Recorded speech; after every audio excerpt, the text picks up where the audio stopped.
از برای خدا چه چاره کنم؟ یقن عشق را دو پاره کنم، افتخاری کنم چو عاشق غم، یا با این روزگار گذاره کنم؟ زیر دو سنگ عشق گیر کرده ام، مرگ دل را چنین نظاره کنم. نگه ام گیر دو چشمان سیاه، خود را از دیدگان کناره کنم.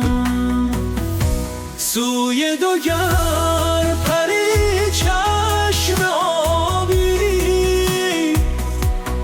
نیت عشق را دوباره کنم.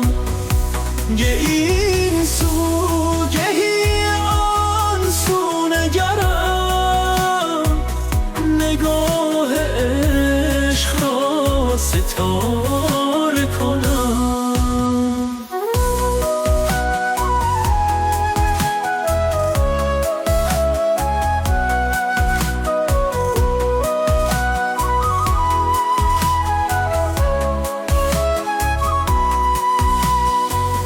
به یکیش سوشته خلوص میت، دیگرش را چو دین سپاره کنم.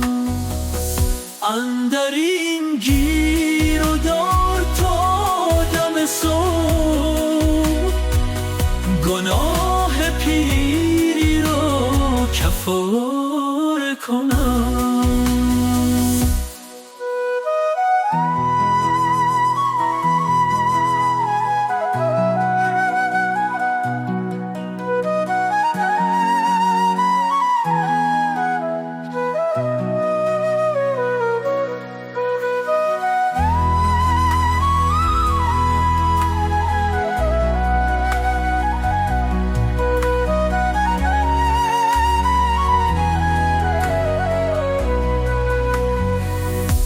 زیر دو سنگ عشق گیر کردم، مرگ دل را چنین نداره کنم. نگه ام گیر دو چشمان سیاه، خود را از دید آن کناره کنم. خود را از دید آنان کناره کنم.